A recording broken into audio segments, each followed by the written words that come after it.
Okay, welcome to episode 10 of the SumerSports Show. I'm Eric Eager. I'm one of your hosts. I'm the VP of Research and Development at SumerSports. I'm joined not only by Thomas Dimitrov, the CEO of SumerSports, the former general manager of the Atlanta Falcons, but also Jack Easterby, who vice president of player. Jack, give us your former title at Houston because you have many of them. I was the executive vice president of football operations. Thanks for having me, brother. Excellent. Well, we love having you. Let me say this was a boon for us already. Yeah. Traveling through Atlanta and joining us, we had some business to talk about. Dear friend of mine, massive respect for Jack. So I'm just happy you're able to join us.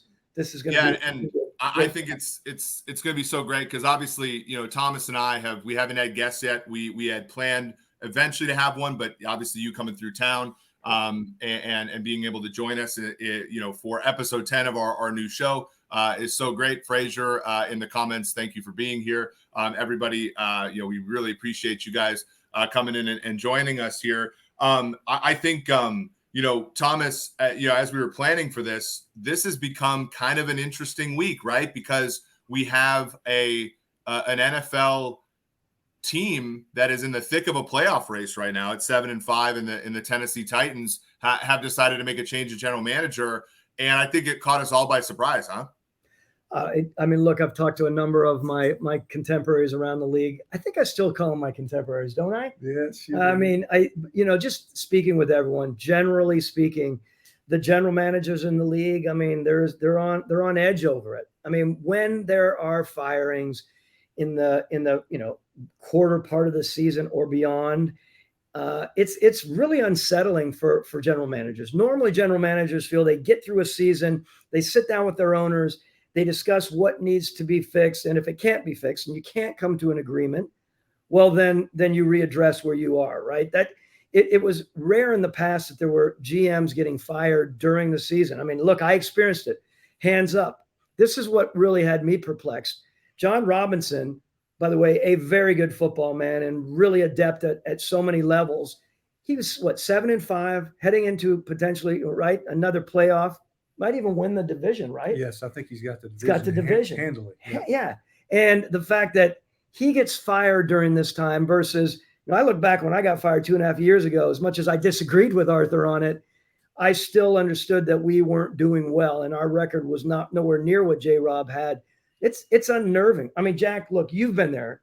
Middle of the season, it's a tough time to deal with things. There's so much going on, right? During the middle of the season. So, I don't know what your thoughts are about it. Generally speaking, do you think the league is headed in that direction where it's much more like European soccer, where there's just changes like this and that, and who cares about it? Yeah, I think that one of the coolest things about these companies, right, these businesses now in football is the massive amount of resources that have been deployed to try to get this right at each institution, both in American sports and in world sports.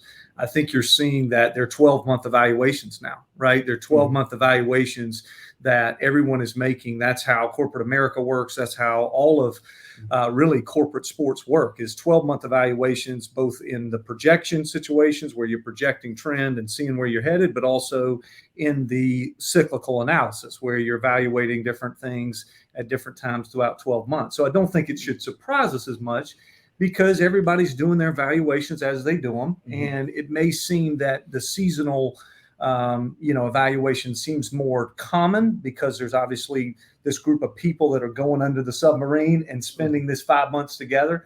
But quite frankly, with the amazing amount of resources that is going into sports now, it shouldn't surprise us that there's 12-month evaluations going on in every building. And what a great point. You think about that. This didn't, of course, just happen now. I can't opine on it to a level, Eric, where I know what's going on in that building with John Robinson and Mike Vrabel. That said, it's another debate right now, right? It's like, where is the head coach and the GM on all of this, and how did it play out, right? I was very fortunate to have Mike Smith and Dan Quinn and had really, really good relationships that I was very proud of. Mm-hmm. Yeah, you have your ups and downs and you banter a little bit, but it never got to a spot where it was acrimonious with either. I was very blessed with that. I get it. In this situation, there's all kinds of talk out there, Eric, as you know. What is the reason for this? And none of us have any idea. Only J-Rob and of course Mike Vrabel, and of course Amy Strunk, right? She does. So we'll see how it all plays out. I feel for John Robb and hope the best for him. Outstanding. Yeah, I mean, I think it's interesting, right? Because and the hard part about this is, as you guys probably know, like, head coaches are kind of the employees in the NFL. They get multiple different jobs, at the top, right? Even you guys in Houston, right? Like this is Lovie Smith's third head coaching job in the NFL, as well as one in Division 1A college football. Like, those guys get fired. They, generally speaking, can get back up top again. And, Thomas, as you know, and Jack, like, once you get to like that, executive VP role or the GM role, like, you kind of get one shot at this, right? And oftentimes, I think, Thomas, you were fortunate, although you had success, so you earned this, but like, you got to go through cycles, right? You got to go through, starting out anew, drafting a quarterback, building that thing up, bottoming out for a couple of years, getting another coach, getting back to the top of the mountain, and then, and having, some bad luck at the end, which caused you guys to move in a different direction. But there are also folks, I think about you guys, Jack, like, where you don't get the whole cycle, to your point. Like, you get to, there's sort of a start, and then you kind of trying to build towards something. And you can obviously debate whether or not the build is going right or whatever. But I think a lot of people don't necessarily get to see their whole vision painted perfectly before they get the axe. And I think with Robinson, it's like, for him, that team, it had a great rookie contract guy in AJ Brown. It had a good resurrection quarterback in Ryan Tannehill, and you had to trade one to keep the other. You get a young wide receiver in that trade who appears to be playing well, and then they cut the cord on it. I that would be frustrating for me if I was a process-driven person who didn't necessarily get to see their process go through the whole evolution of A to Z. I'd love your thoughts on that. Big picture, we go in, we all have really strong opinions about how we want things to be, right? With the people that are in charge. I mean, it's a big deal, right?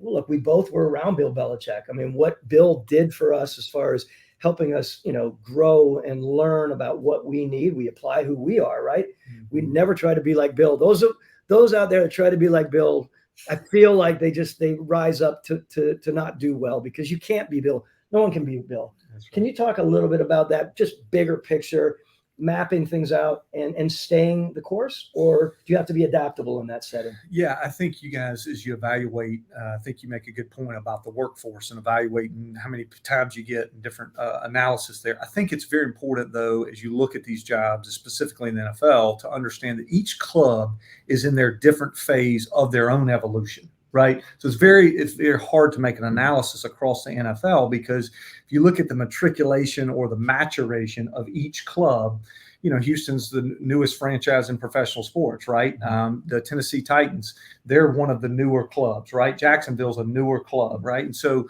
as they matriculate through systems and processes and different types of coaching trees, they get all types of different data from those decisions that they can inform future decisions with. You look at the New England Patriots, the Pittsburgh Steelers, some of these others who have grandfathered in amazing amounts of lessons where they've been able to inform their future decisions by their past decisions. And so I think it's very difficult to evaluate it by the workforce and say that, you want to see a vision through. It's really specific to each situation where that franchise is in their maturation, and understanding, does the need of the franchise match the skill set of those involved? And I think that's probably a better question than does the person get to see their vision through, because it's really not our vision. It's as much as we want it to be, it's what's right for that franchise, what's right for that organization to take the next step in their evolution. Well, so it's a great point, Eric. Go ahead. How do you guys, because the hard part is like, many fan bases want to see a winner, right? And beyond the fact that, like, what works in New England, like, I think of, like, there's ownership differences, right? Pittsburgh, right? They go, they move on from Colbert to Kahn, but it's kind of that same culture, and it's the same ownership, and it's the same sort of like type of player and things. So it's easier to transition. I would imagine, and we hope we don't have to see this, but I would imagine the next head coach of New England is going to have, if he's a Belichick disciple, will have better success than some of the other coaches that left New England and went to other ownership groups and other clubs where the expectations and the assumptions are different, right? We talk about assumptions all the time in our product, Thomas, where it's like you have assumptions and you can't just go in and act a certain way because your ownership is going to treat you different than Robert Kraft treats Bill. So, there's that part. But then I guess my question is we can say all these things, right? We can say like, well, this team, and I know Houston, you guys, because of the quarterback situation, it was unfortunate. You guys had to change course a little bit, and you probably were dealing with assumptions that are different than the other 31 clubs, but there's still going to be pressure from fans and pressure from media and stuff to win. How do you take the realities of the situation you're in? We talk about this with Kwesi Adolfo-Mensah, with Ryan Poles and all the new GMs. How do you take the situation that you're in and change it quickly so that you can win, even though the deck is stacked and not in your favor? Can I lead in on this for a second? Because this is fascinating to me. We were even talking about it earlier, right? Talking about adaptability, intellectual adaptability, as well as just being adaptable as a general manager and a head coach, right, Eric? Like, what I want everyone to know, fan base wise, it's easy to take shots, throw darts, have opinions, right? And that's what this business is about. 100% understand it. That said, Bill Belichick taught all of us. Anyone that's ever been around Bill Belichick is Thomas, Jack, Scott Pioli, John Robinson, Jason Light. You know your organization better than anyone. You know it better than your owner. You know it better than anyone else in the building, but for the head coach, the partnership. You set the tone. You both set the tone, the co-team builders. For the most part, there are a couple other presidents and other situations like yourself where you're very much involved, but it's a very, very small circle. But there are layers, Eric, right? There's so many layers. It's easy to step back and say, well, you should do this. What are they doing? Why didn't they do that? As team builders, 1, 2, 3, potentially 4 years out, not everything. We've talked about that. We've argued whether it stops at 2 years or 3 years. By the way, that to me is contingent on your owner. If your owner is telling you this is short-lived and you better get this damn thing taken care of in two years, well, I'm not thinking 4 years. If you have an owner that's understanding and you're understanding as a builder, it's different. So what I'm saying is there are just a lot of layers to where you finally make your decision.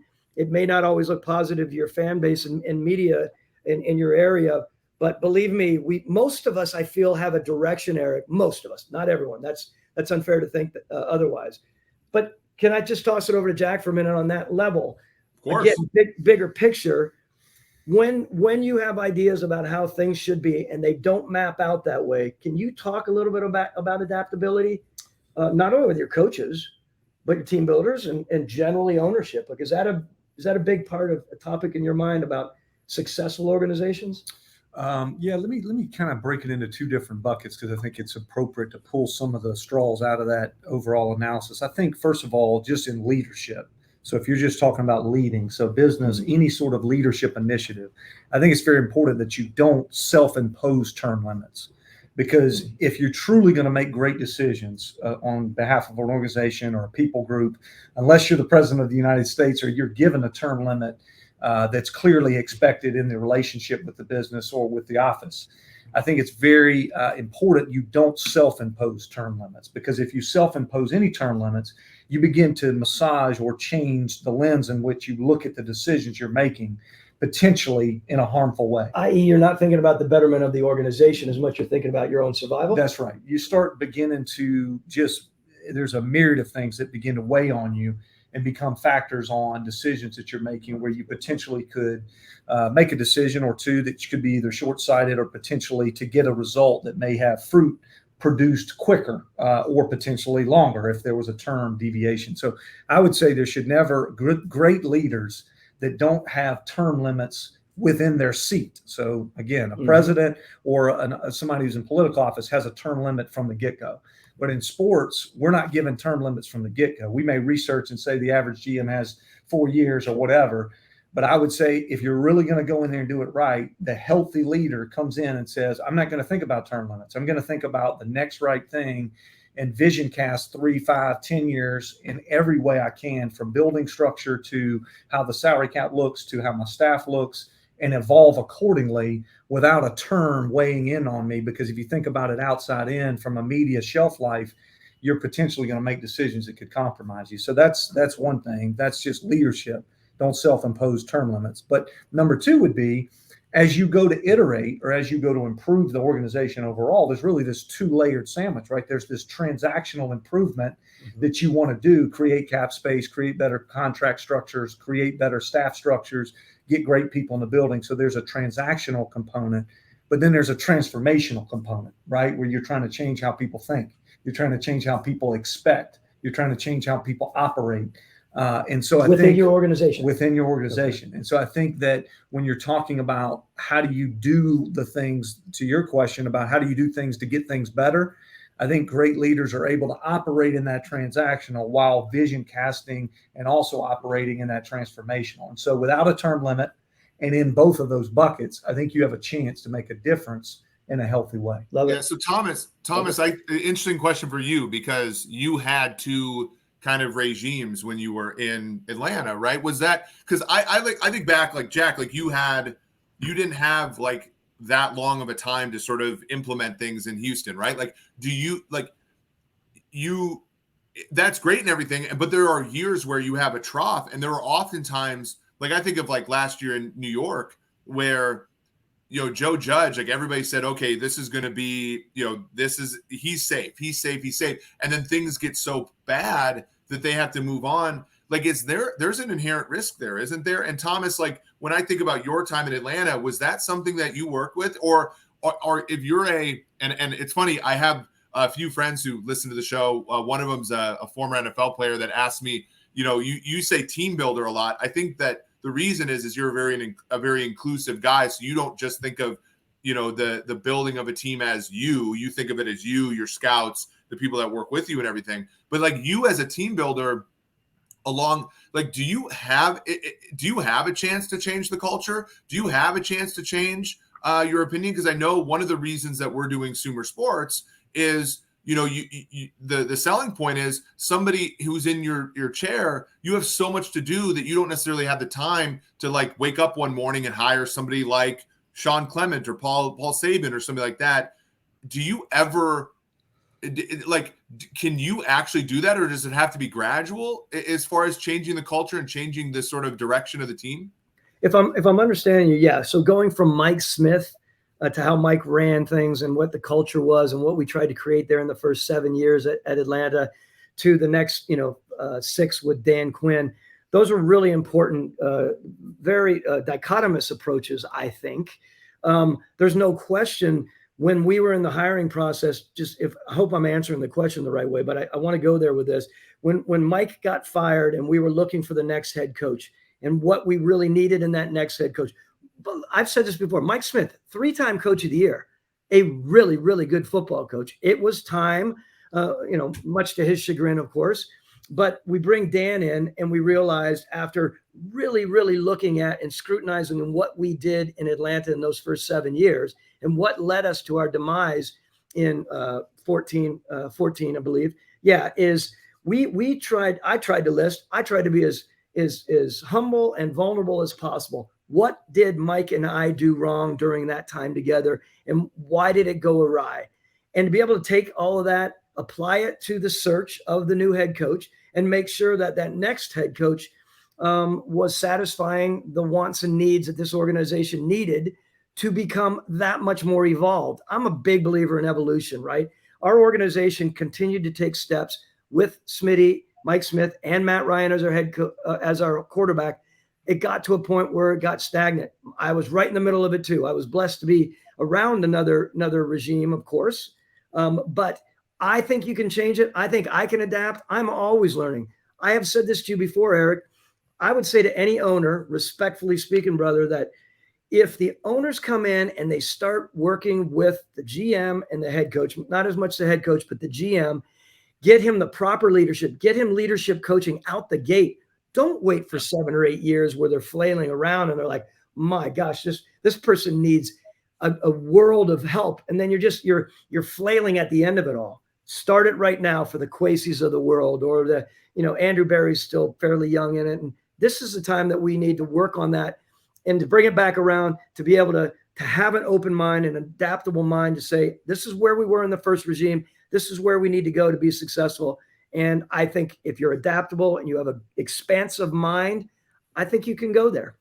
Yeah, I think it's interesting because there are so many people, and like, we've seen, where I used to work at PFF, and like, you've seen some places where people pigeonhole themselves as one thing. They make a directional decision and then they go with it. And there's an aspect of, this is who I am. Like, I remember growing up in Minnesota, bless his heart, he took the team to the NFC Championship game, but Brad Childress was like, I'm 55 years old. I'm not getting another head coaching job. I'm going to win my way. And it's just like, there's pluses and minuses to that. I would tend to land on your side, Thomas, where I think the world changes and you got to change with it. To that point, though, I had a couple questions. Hopefully, Thomas sent these to you, Jack, so you're not completely caught off guard. I noticed, obviously in your background, you have, extensive work in development, right? Like team development and things like that. Thomas has heard me rant about this, and I have so many opinions that I haven't been able to change the league on. But given the way that the league is right now, with rookie contracts being inexpensive and short, and you don't have a developmental league like some leagues do, like hockey and baseball and basketball. You also don't have as much practice time.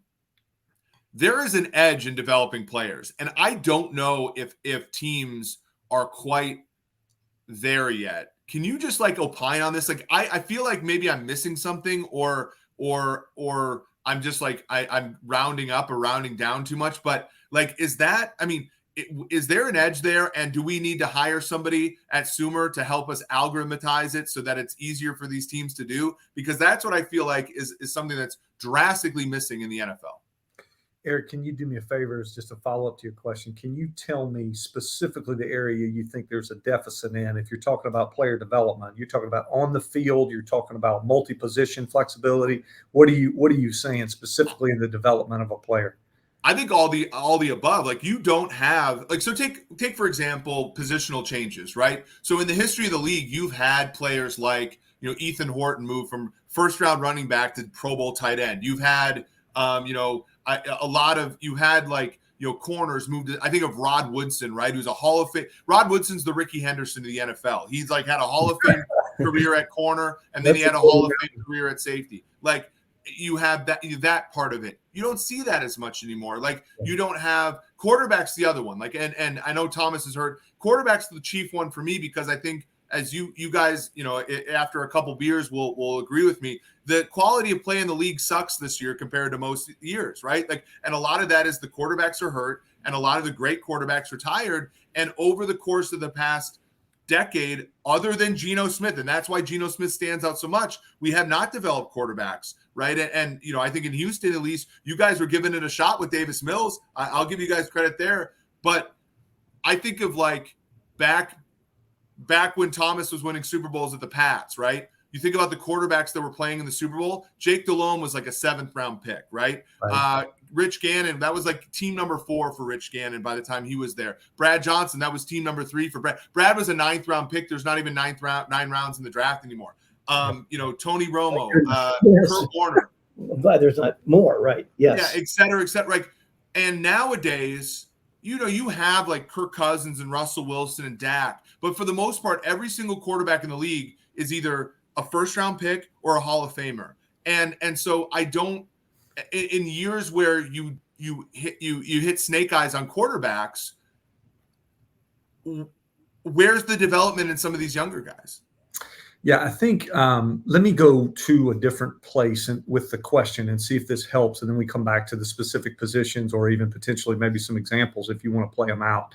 I think when you're assessing any business, and one of the things, I know this isn't an infomercial for Sumer here, but one of the things I loved when you guys presented to us was your goal in everything was to give things a quantity and to really show margin. show improvement margin and trajectory margin, right? Hey, here are the things that you need to be aware of, and here are some things that may be available to you from a directional standpoint. Really enjoyed that part of your presentation, because I think that's a trend, not just in football, but in all professional sports, because there's an asset management portion of this that you really have to be close to, and you have to be very in touch with, not just in free agency or in draft, but year round.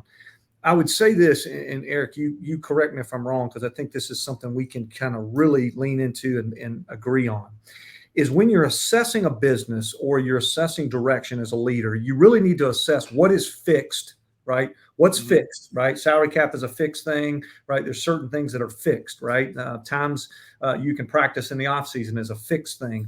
And then you need to go to things that aren't fixed, right? And you need to understand all of the things you're going to put time and effort and energy and potentially strategy to that's not fixed. And your goal in the fixed asset or the fixed situation is to find out all of the things within that fixed thing and use that really well within what's fixed. Okay, we know we can only practice this many times, so we're going to use these OTAs to the max amount. We're going to get some situational football in. We're going to get some situations, have some conversations where we're doing things to work on offense, defense, special teams. And so we're going to use the fixed asset and max it out.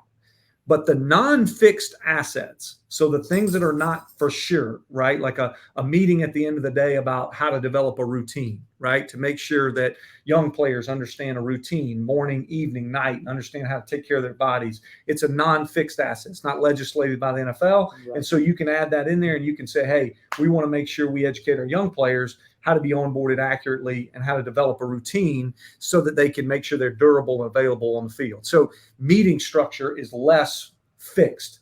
I would say this to you, Eric, as somebody with the gifts you have and the gifts that Sumer's trying to engage, those unfixed assets in the sport of football or those unfixed assessments have not even begun to be libraried.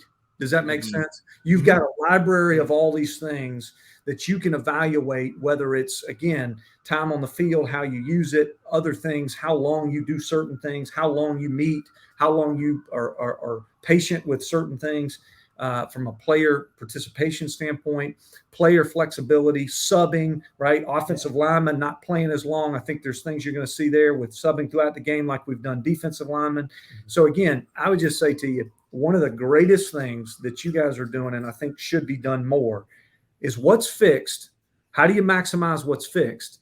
And then what can be developed, to your point, and how are our strategies and our daily routines and our daily agendas matching the ability to really hone in on the unfixed things? This is a perfect example of what we're talking about. I think when we're talking about a coaching search engine or a coaching search tool, which we'll talk about another time, of course. I mean, we can accomplish what is fixed and what we know, and leave it to the big brains like Eric, right? That's really big brains on SumerSports Group to find out some of those advanced approaches that some people might not gather. And you bringing them to the table, our group of incredible intelligentsia, I like to call them within the SumerSports, to say, think outside, many, many layers outside, and present that to me as a former general manager, and let me get my head around it and see how we can grow with it and make it that much better. Because there are so many things that I think impede the development. And Eric and I have talked about this in the NFL. Like, there's some really smart people in the NFL, coaches and GMs. Their background, however, is not mathematics, and it may not be, of course, algorithmic, machinations. I don't even know what you would call it. So there's just I love your answer on that. I don't know if we've spun off on it. So Eric, let me just give you an encouragement to your assessment. I think that if player development, meaning skill enhancement, right? If multi-skill development, if player participation deviation, if the ability to learn, let's say, situational analysis at a different level is all a unfixed, untapped world. I think the first point is we're not to the place yet where the flexibility and the impetus to force player development is there. I think, though, the fact that organizations are beginning to assess the unfixed assets of their organization is showing you that there will be further need for player development, and player development will come to the forefront so that things like what's happened with Debo or what's happened with Cordell Patterson, those things are not rare. Those are very normal because why? Because that is an unfixed asset. Usage of skill players is an unfixed asset. We just want to get a first down. So how do we get a first down? Well, we got to get the ball in our best players' hands in the most important situations. And to do that, I think the deviation you'll see more and more as people start seeing it's unfixed. They can play any position as long as they line up the right way in the formation and do the things that the rules require. You can do whatever, and it's unfixed. Well, and I think, and there's a couple ideas I have about like quarterback play where like, a lot of people felt like accuracy was a fixed trait for the most part. And like you could teach a quarterback how to move better in the pocket. You could teach a quarterback to make better decisions, but the actual accuracy was fixed. And we've seen with a guy like Josh Allen where like that's not true, right? And there are parts of, and statistically speaking, with the tools that we've had and the data we've had before, that was something that we always felt was true. And then now we're sort of thinking, well, maybe, and I don't want to give away the game here, Thomas, but like maybe there's a way that we can go about measuring and making that better. But I agree. And I think obviously when you think about, it all comes back to Belichick in some ways because Belichick has in his brain what I'm trying to shove in my computer every single day. But like, you think about the playoff game against the Ravens in 2014, where they lined Shane Vereen up at tackle and they completely screw with the Ravens, and they win a game where they're down 2 scores because they decide to work around, twice, and they work around the stated rules of the game. I think that's exactly what you're saying, Jack. Whereas like there are things that are fixed, there are things that can be messed with. Make sure that that set of things that you can mess with is as big as possible, and then work within those constraints. So I like that answer. And it's just something where I look at the league and I think people are acting first order optimally, which is to say, churn and burn at quarterback because it's cheap to do so. And I think like maybe, obviously first order optimal can get you there, but it's going to take second order decisions also that are maybe first order negative, but second order positive that can help you get over the edge, especially in years like this one where it's kind of weird. That was a cool, discussion. I also think here's one other one that I had that I thought was a good question. And I think it turns to kind of some of the stuff that we talked about earlier in the show, which is, when you started out, like kind of your first year of really having, a lot of decision-making power, correct me if I'm wrong, but like when previous folks that were in Houston traded away a lot of your draft picks, like when you had to go into that 2021 draft without much in the way of resources, how do you go about that? Because that's extreme. Like you think about team building, right? And we say, okay, you build through the draft and you build your pillars, as Thomas says. If you're going into a draft like that one and you don't have a pick until the 3rd round, like what goes through your mind? Because I've always thought like, again, you didn't get graded on a curve there, but like in some ways I felt like you should have been. Yeah, I think one thing, and you hit on it a little bit with the last discussion we had, I think one thing we're not afforded in the NFL that other sports leagues are afforded is, and specifically if we say EPL or one of these other, is the tiering out of the different franchises in relationship to where they currently are, and the understanding that if you're looking to get to level 1 or potentially you're looking to look at grade A or grade B and you're trying to move up as an organization, let's just say in European soccer, you understand the next improvement for you is to get to this place, and you kind of understand that. So I would just say, going back to your question, I think again, I think it's a 12-month evaluation, right? And so again, we evaluate. I thought that specific draft, I thought Nick did a tremendous assets, the minimal amount of assets that he had to get players that were productive. And I think at that point, you obviously have a premium on character, on the transition of the player, making sure he's going to be able to transition and make the team. You want to have a player, obviously, that can be decently functional, in year 1, because you understand that you're limited in your ability to get players with the assets you have. I thought Nick did a great job being able to get players into our building that could help us. And I don't think that you handle it that much different, other than knowing that those premium assets aren't in your cupboard, because you got to understand, as I'm sure you've articulated in previous discussions, all the players that you're drafting in round 1 or 2 are going to be available in free agent one day. They're going to be available in trades one day. You're still grading them. You're understanding them. And Nick did a great job making sure that everybody in the building locked in on those players in case they were ever available in a different capacity. And so, but from a specific transaction standpoint, if you're devoid of picks, or potentially some of the things we've seen go on in LA, where there's been pick for player type transactions, and now maybe even in some of these organizations the next couple of years that have traded for the receivers, with what's going on in Vegas, right? And then what's going on with Miami and Kansas City to get those premium receivers, I think you'll see people are focusing on 12-month transactions, right? At the end of the year, if there's a speedy guy, I mean, listen, I got to give credit to, Chris Greer down there in Miami, thinking about, like, at the end of Kansas City's year last year, there was obviously some level of, let's say, to Tyreek's transition, or his time there. And so that somewhere dictated itself. And he knew that was where he was going to target in free agency to transition, get a proven player versus potentially another player that was available. So I think there's a 12-month evaluation and not just the draft. Can I add here, Eric, because these are awesome points. One of the things that I believe along these lines, when you don't have the assets like Nick was dealing with, this is Belichickian. It's always going to come around to Bill, right? Bill always knew his team so well. He was very good about disseminating the focus, the direction of what the scheme was going to be, right? We always talked about it. You can talk to Scott Pioli about it. Any of us who have ever gone through, John Robinson, Jason Light, have gone through, Bill's world. I've always thought that Bill was great at taking the 3rd and 4th rounder, Eric. Mike Vrabel's a perfect example, or Teddy Bruschi. I'm not saying that they're all 3rd rounders. I'm just saying, and say, look, this guy does these things. I mentioned this before, 3 things very well for our scheme.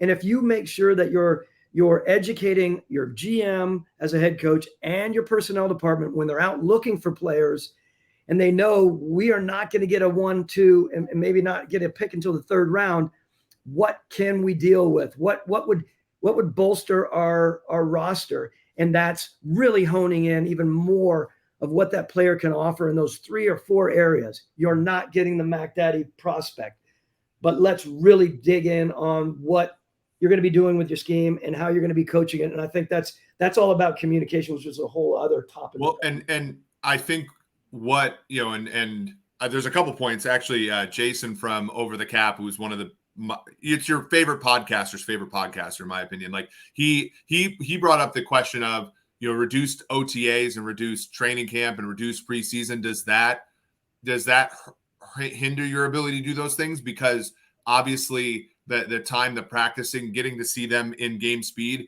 obviously matters, but less need. Like, Jack, you brought up the Rams. One of the things that Jordan Rodriguez wrote about them in The Athletic was because they've traded, they haven't had a first round. I mean, other than the Washington football team way back in the 60s, like no team has gone this far without a first round pick in so long. But like they're finding, like they found like John Johnson and Jordan Fuller, and like, they found contributors after round 4.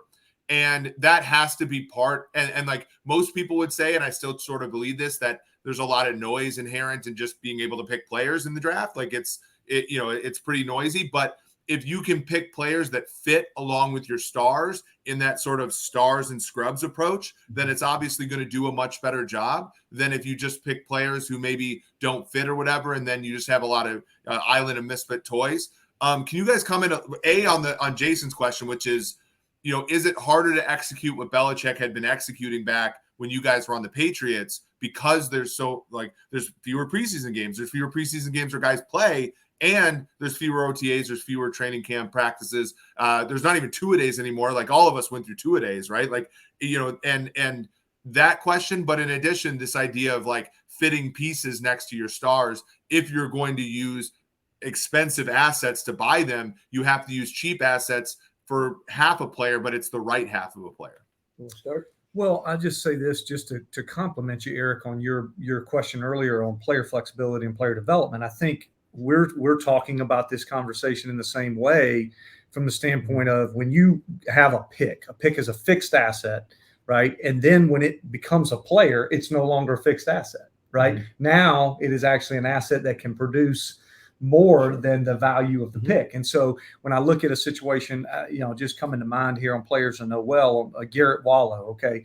Nick picks Garrett Wallow in the shortened draft that you mentioned with limited assets. Well, okay, if he can play special teams, if he has multiple roles, if he's high character, if he's going to be available to the team, he's now taken a fixed asset, right, and made it into an unfixed asset because we don't know where it's going to go. Is it going to be 3 years? Is it going to be 7 years? Is it going to be a Hall of Famer? You never know.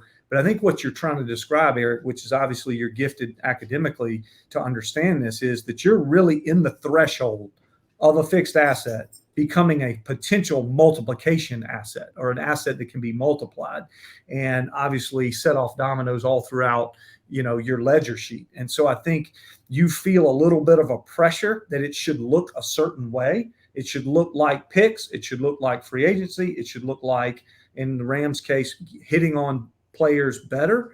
But I don't think you should ever pigeonhole yourself into that one myopic view because, again, where each franchise is so different. And the understanding of the ability to take whatever fixed asset I have, cap space or potentially a player, a pick, and try to cash it in for a player, cash it in for a group of players, you then want that fixed asset to become an unbelievably unfixed asset that is massive. I mean, when they signed Cordell Patterson, probably, I wouldn't imagine they might have thought kick returner, might have sought some things, but I wouldn't think they imagined they'd be running stretch runs to him and then he'd be house calling kickoffs at the same time, right? And so I think you just got to really stay locked in on the idea that what the fixed assets are, and then you're going to transition them into other things, and they can multiply really quickly. And that's the goal of anything.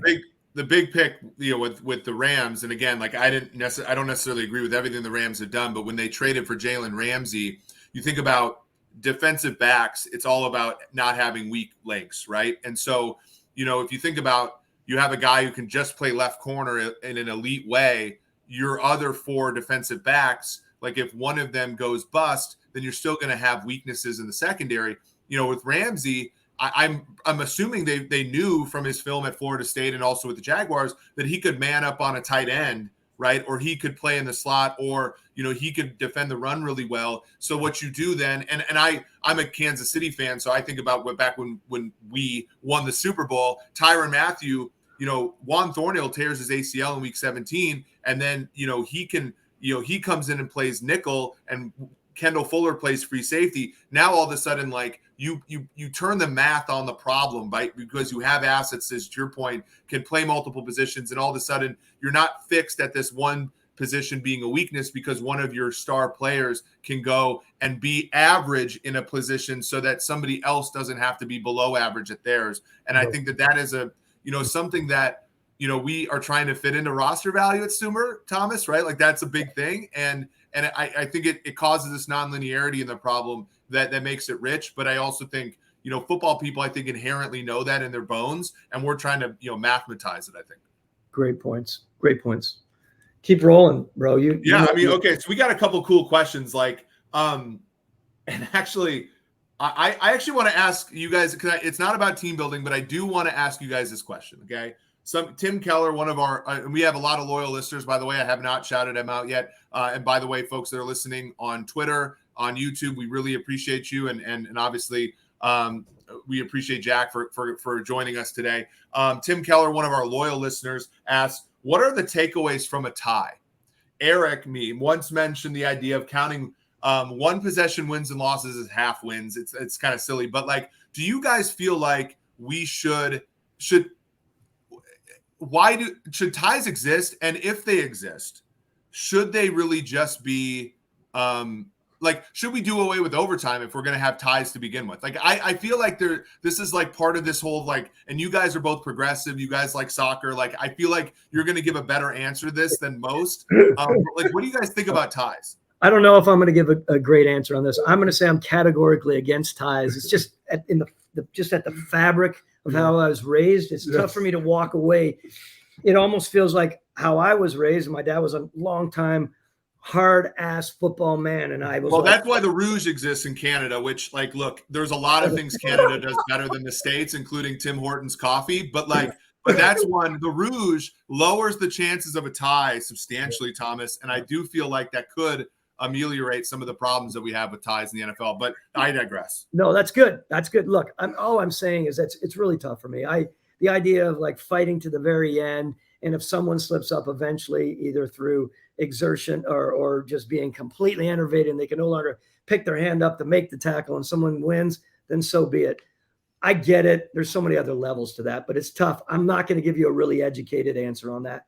It's more at the core, sort of soulful human element answer to me. You might opine in a different way.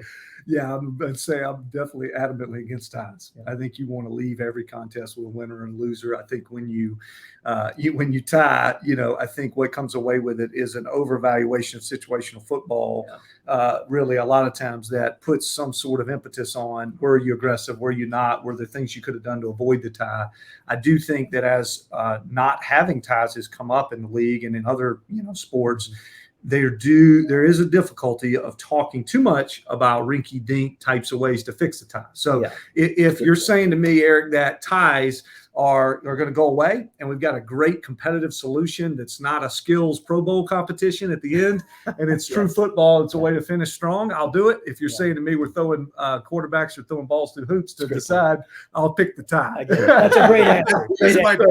This might be the fact that in my senior year of college, we lost 7 games and 5 of them were by a combined 9 points. I would have rather those games be ties, but I will say, like, my issue with, and I think you brought it up, Jack, my issue with relative to how we've done overtime now, I prefer ties because I think I don't know if overtime is too dependent on the coin flip. And I think that offenses are so good and kickers are so good that I think that overtime back in the 80s and 90s when quarterbacks weren't as good and defenses were better and kickers weren't as good, I felt like overtime picked the winner better back then. I think now it's like the 10-minute, and again, Michael Lopez, who's a friend of mine who runs the NFL data and analytics, like I think he is very diligent in trying to find a solution there that prevents injuries and all that kind of stuff. So they're diligently looking for the solution here.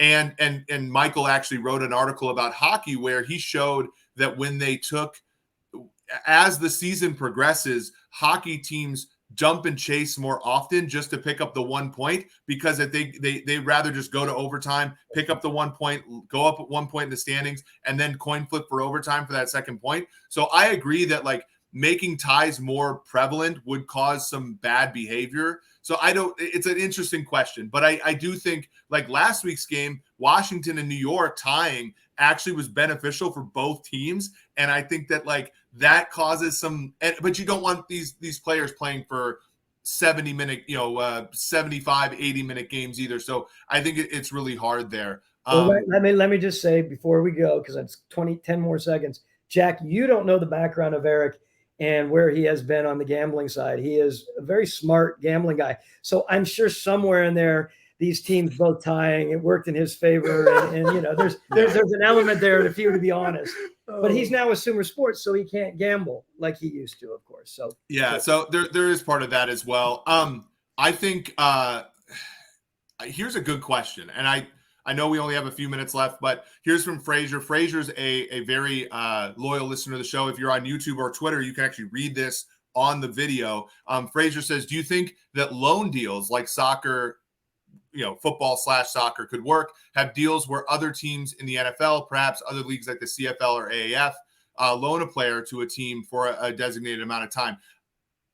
You guys could probably opine on this a little bit more. I just think the difference between the NFL and all the other leagues is so drastic that it's going to be hard for this to really work. I mean, you've seen Warren Moon come up from the CFL, Doug Flutie and Jeff Garcia and stuff, but really it's not as prevalent anymore because the NFL is king and all the problems that the league had in the 80s with labor and stuff have pretty much gone away. So is there any chance for that to happen as far as helping development and helping teams sort of, Jack, you talk about teams in different cycles of their career. Would there be something where, a team like, let's say let's say the Los Angeles Rams loan a Matthew Stafford to a team like the Niners when they're out of the division race and the Niners aren't, and the Niners want to go win a Super Bowl. It's probably sacrilegious given how that they're rivals, but like that would be something of an equivalent in the NFL, which just seems sacrilegious to me.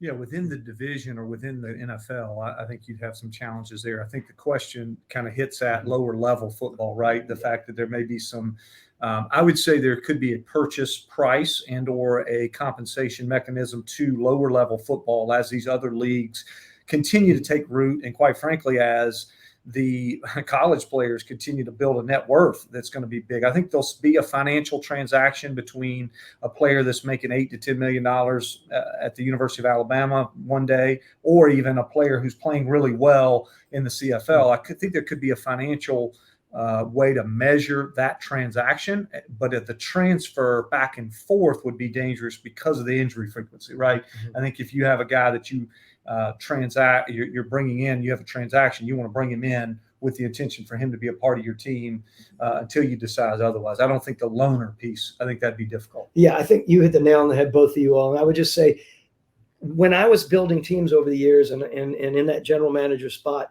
and I would go to Mike Smith or Dan Quinn and say, like, where are we? Where are we short?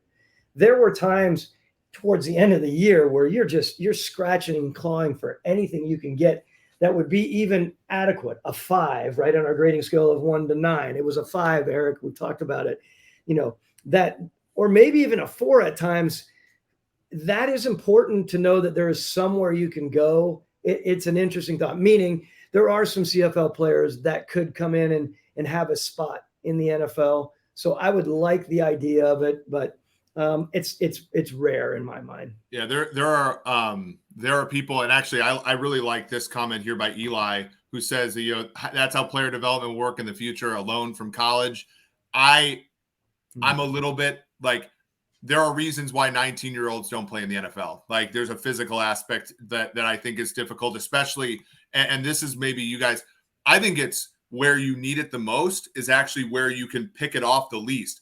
The closer to the ball you are, like, the harder it is to develop from college to pro, and the more scarce, like, offensive linemen, that's the most scarce position in the league, right? And so this idea that, like, and you look at the lower leagues like the AAF and the XFL, actually Sam Schwartzstein of the XFL did a really good job of actually lineman development, but like linemen, that's to me where I see it. Like, could you getting these guys reps, and to your point that you talked about earlier in the podcast, Jack, like, the 5 guys play the whole game, right? So if you're lineman 6 or 7 on a team, you can go a whole year and play like 10 snaps. And like, what good is that really doing you to a certain extent? Before Jack takes that, let me just quickly.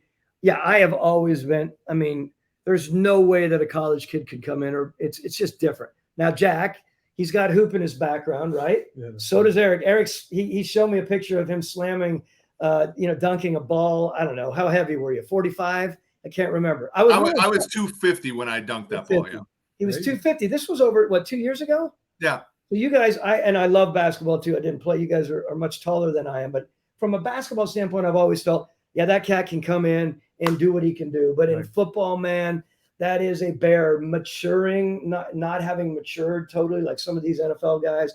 It would be another really, really rare occurrence in my mind. Yeah, I think there's the two-way contracts work really well because there's a specific skill and a time on task that they're trying to develop with very little risk of injury. And so when you're talking about a higher risk of injury and potentially you're talking about that age differential and the body development, I think those would thwart that potential. But I'll say this, a successful Canadian player, a successful XFL or other player that's really successful, hey, the Atlanta Falcons want to go get that guy. Hey, we'll give you $500,000 to your organization as a price for this player to transfer to our organization.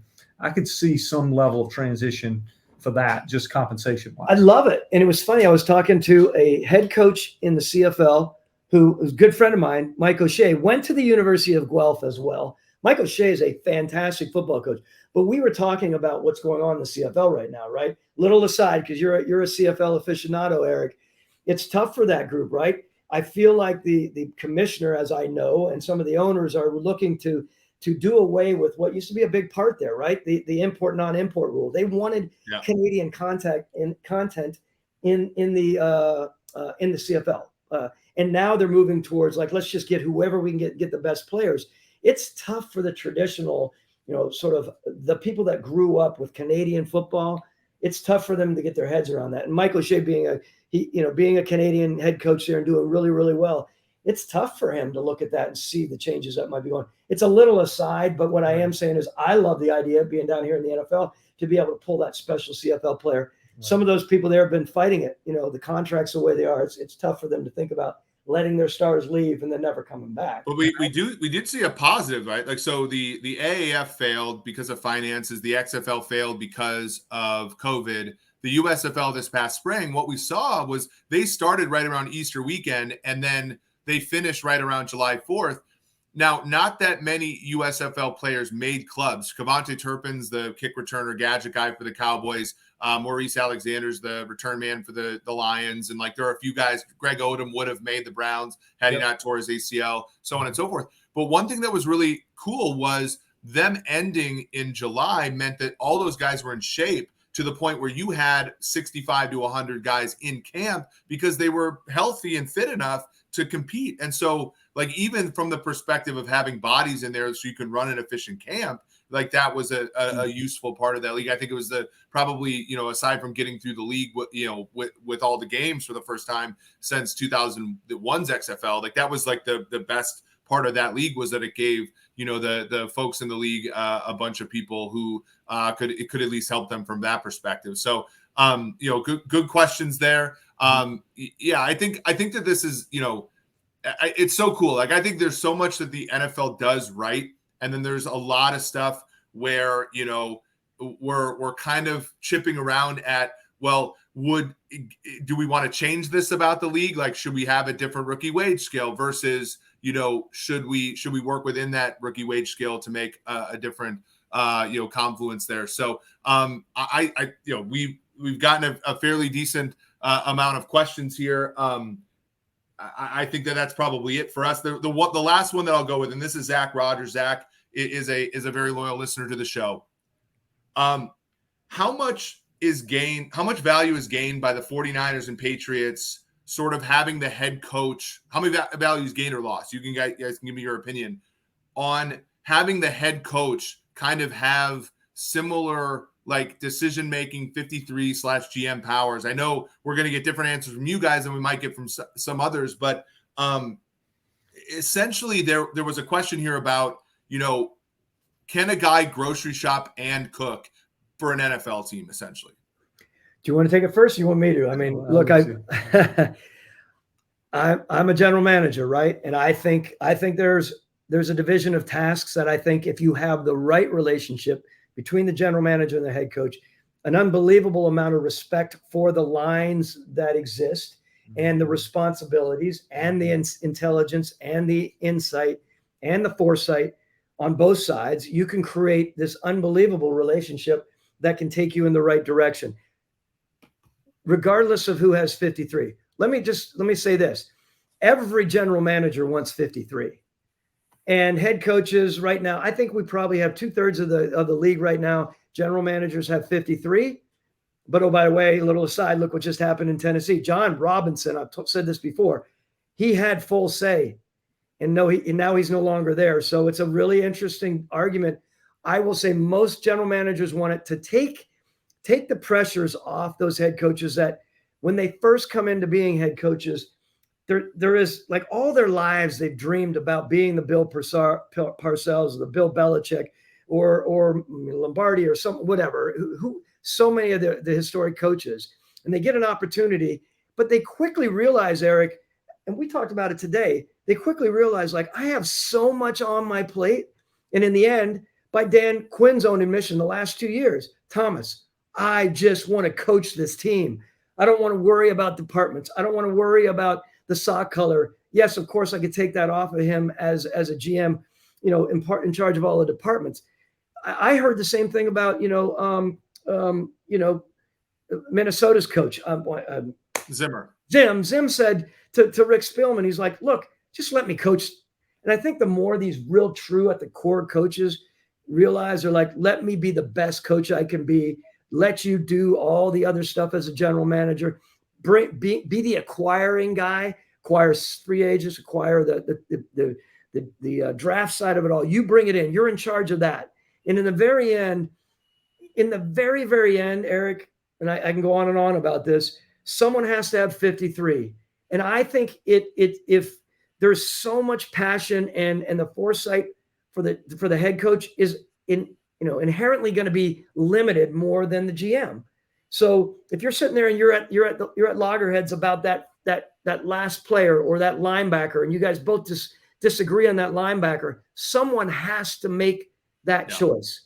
And if it's a coach sometime and he's thinking short term, he may only say, I want this guy. I don't care if he's got issues. I don't care if he's got off-field issues. I don't care anything, but for here and now, we're going to win this next 4 games. I want him. And the GM is saying, wait a minute. I want the long term on this. I want a contract that I know is manageable or not.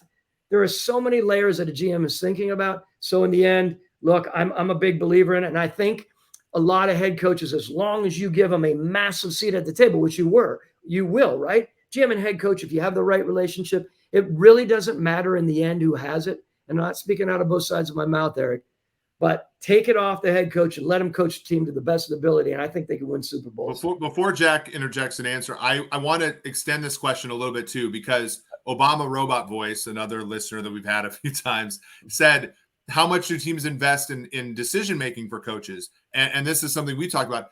I think what you said, Thomas, can extend on the field as well. And here's what I mean.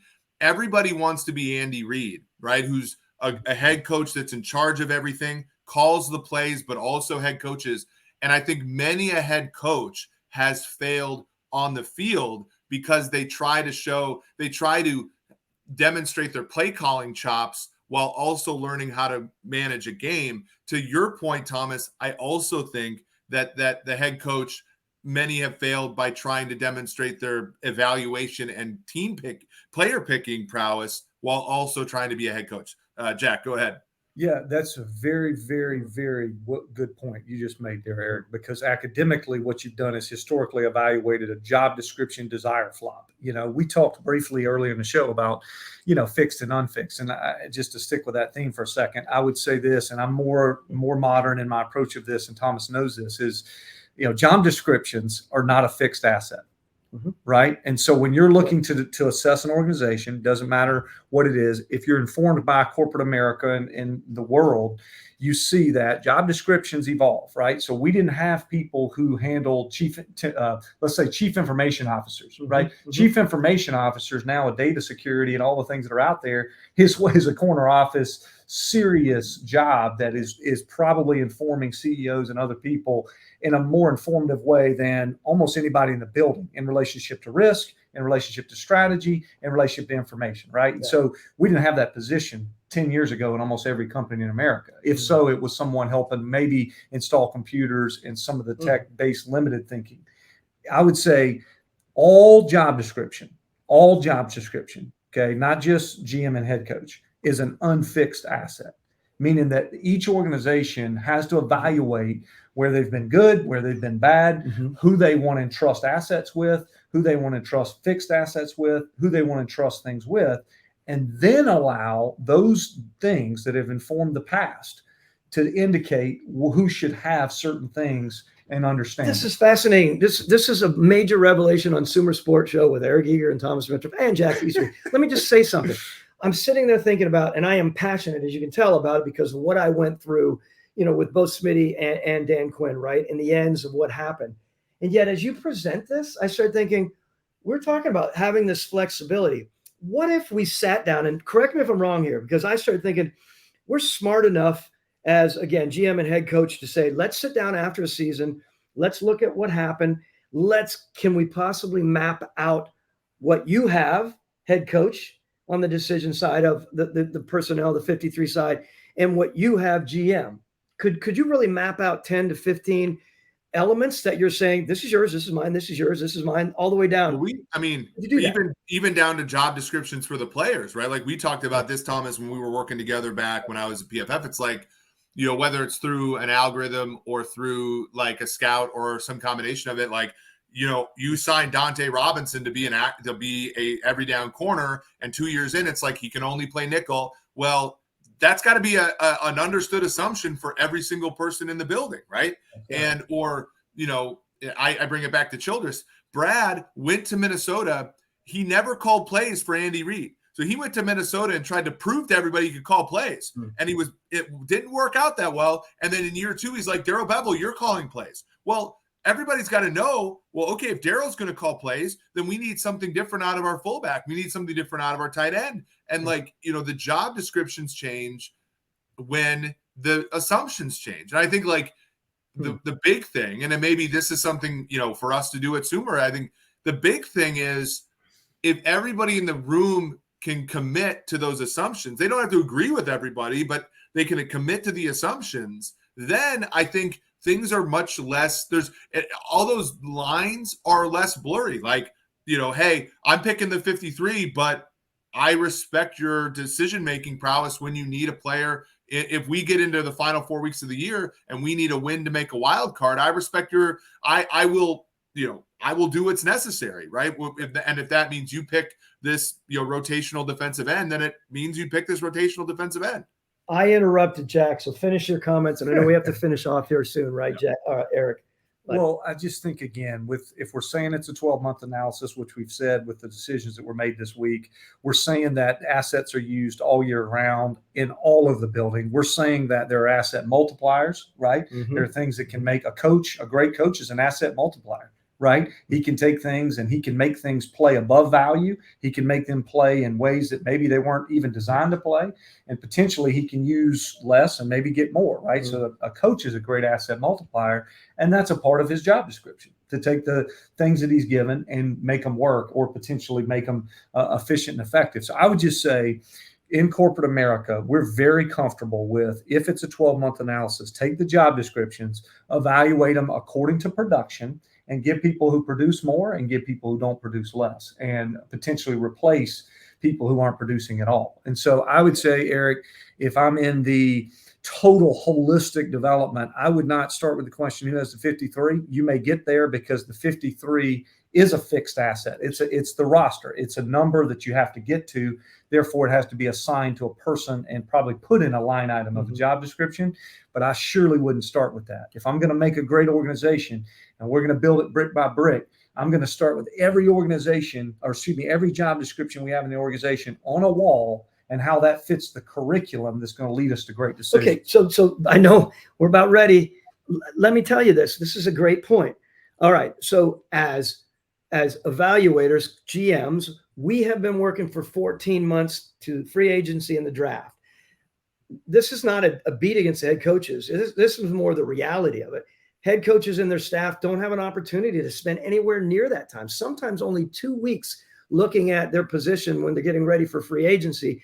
When a linebacker coach is getting ready for the draft, it's limited versus what's been out there on the personnel department. That's why a lot of us argue that as GMs. Now, let me just say, in the end, if I look at it right now, Eric and Jack, put your egos in check and let's really decide what is best for the organization.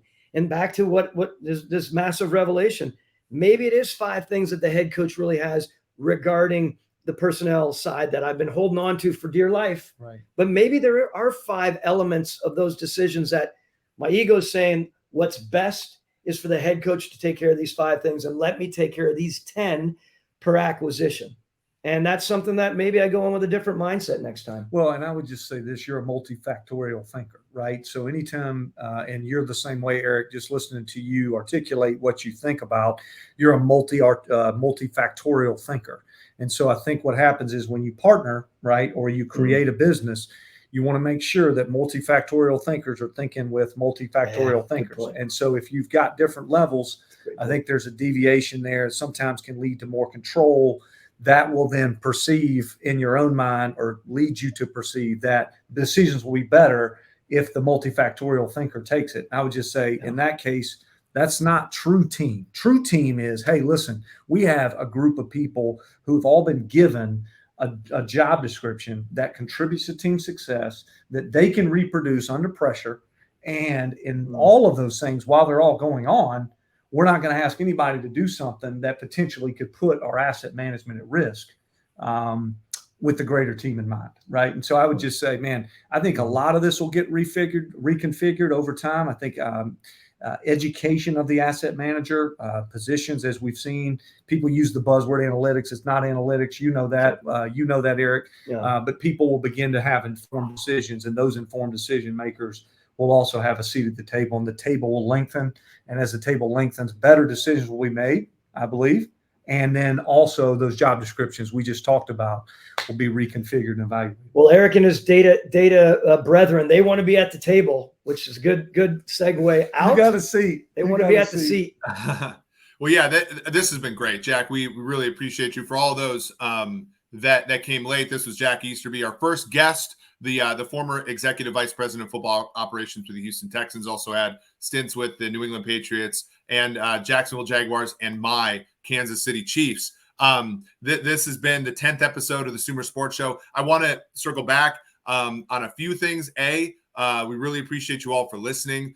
B, Thomas and I are going to transition into 2 shows a week, starting hopefully next week. If you have basically suggestions for which days, obviously Thomas and I probably won't be able to do it Sunday morning before the NFL games or something like that, but please at Eric Eager _ on Twitter. If you want to, provide days, Thomas and I will be pretty accountable and accommodating to our listeners, but we really appreciate you all for coming.